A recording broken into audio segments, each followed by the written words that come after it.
ಭಗವದ್ಗೀತಾ ಅಧ್ಯಾಯ 2 ಸಾಂಖ್ಯಯೋಗ. ಸಂಖ್ಯೆಗಳೊಂದಿಗೆ ಕೂಡಿದ್ದರಿಂದ ಇದು ಸಾಂಖ್ಯಯೋಗವೆಂದು ಕರೆಸಿಕೊಳ್ಳುತ್ತದೆ. ಸಂಖ್ಯೆಗಳು ಎಂದರೆ ಸಾಮಾನ್ಯವಾಗಿ ಲೆಕ್ಕಿಸುವುದು ಎಂದರ್ಥ. ಆದರೆ ಗೀತೆಯಲ್ಲಿ ಜ್ಞಾನವನ್ನು ಅಜ್ಞಾನವನ್ನು ಅಂದಾಜು ಮಾಡಲೇಬೇಕೆಂದರೆ ಆತ್ಮ ಅನಾತ್ಮನನ್ನು ತಿಳಿಯಬೇಕು. ಆತ್ಮವಲ್ಲದ ವಸ್ತುಗಳ ಸಂಖ್ಯೆಯನ್ನು ತಿಳಿಸುವುದು ಸಾಂಖ್ಯಶಾಸ್ತ್ರ. ಆದ್ದರಿಂದ ಇಲ್ಲಿ ಸಾಂಖ್ಯ ಎಂದರೆ ಜ್ಞಾನವೆಂದು ಅರ್ಥ. ಈ ವಿಶ್ವದಲ್ಲಿ 24 ತತ್ವಗಳು ಅಥವಾ 96 ತತ್ವಗಳಿವೆ. ಅವುಗಳನ್ನು ಚೆನ್ನಾಗಿ ಪರಿಶೀಲಿಸಿ ಅಥವಾ ಸಂಶೋಧನೆಯನ್ನು ಮಾಡಿ ಇವೆಲ್ಲವೂ ಆತ್ಮರೂಪವಲ್ಲವೆಂದು ಅವುಗಳನ್ನು ಬಿಟ್ಟು ಈ ತತ್ವಗಳೆಲ್ಲದಕ್ಕೂ ಸಾಕ್ಷಿಯಾಗಿರುವ ಪರಮಾತ್ಮನನ್ನು ಅರಿಯುವುದೇ ಸಾಂಖ್ಯವಿದ್ಯೆ. ಈ ಅಧ್ಯಾಯದಲ್ಲಿ ಆತ್ಮಸ್ವರೂಪವು ಚೆನ್ನಾಗಿ ಅರ್ಥವಾಗುತ್ತದೆ.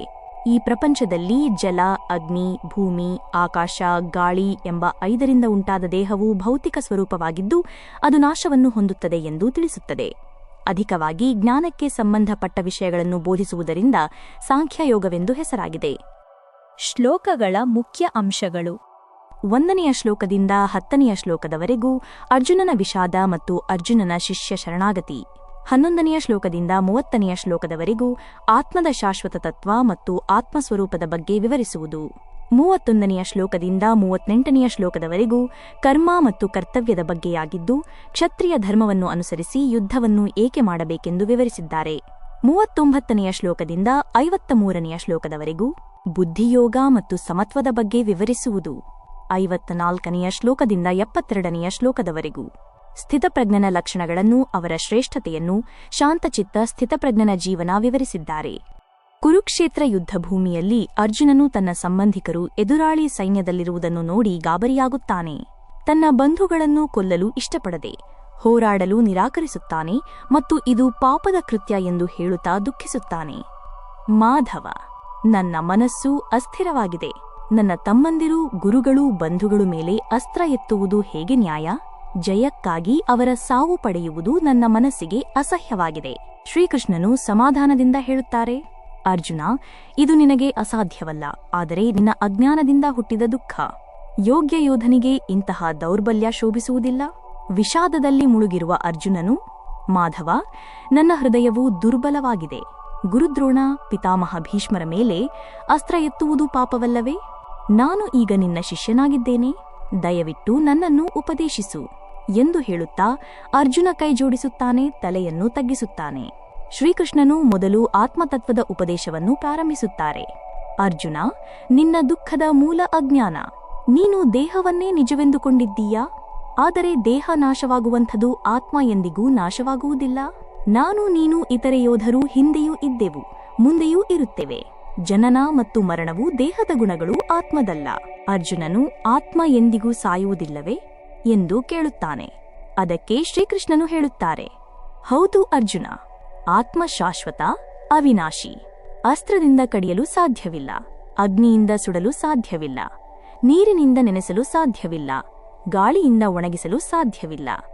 ಆತ್ಮ ಯಾವಾಗಲೂ ಅಚಲ, ನಿತ್ಯ, ಅನಾದಿ.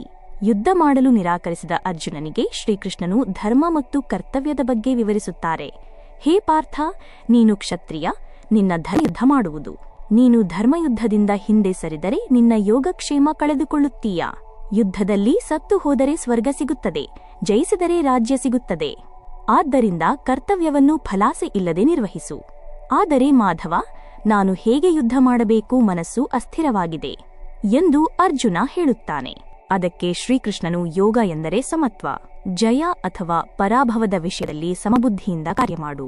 ಫಲದ ಆಸೆ ಬಿಟ್ಟು ಕರ್ತವ್ಯ ಮಾಡುವವನೇ ಯೋಗದಲ್ಲಿ ಸ್ಥಿರನು ಎಂದು ಹೇಳುತ್ತಾರೆ.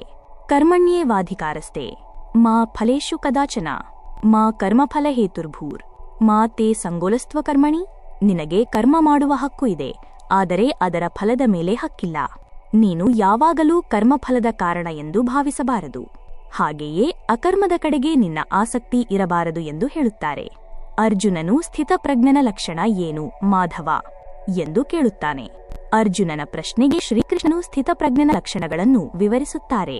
ಸ್ಥಿತಪ್ರಜ್ಞನು ಎಂದರೆ ಯಾರು ದುಃಖದಲ್ಲಿಯೂ ಅಚಲ, ಸುಖದಲ್ಲಿಯೂ ಉಲ್ಲಾಸಗೊಳ್ಳದವನು, ಆಸೆ, ಕ್ರೋಧ, ದ್ವೇಷಗಳಿಂದ ಮುಕ್ತನಾಗಿರುವವನು, ಇಂದ್ರಿಯಗಳಿಂದ ಮನಸ್ಸನ್ನು ನಿಯಂತ್ರಣದಲ್ಲಿಟ್ಟುಕೊಂಡಿರುವನು, ಆತ್ಮಜ್ಞಾನದ ಶಾಂತಿಯಲ್ಲಿ ವಾಸಮಾಡುವವನು. ಅರ್ಜುನ, ನಿನ್ನ ದುಃಖದ ಮೂಲ ಅಹಂಕಾರ ಮತ್ತು ಅಜ್ಞಾನ.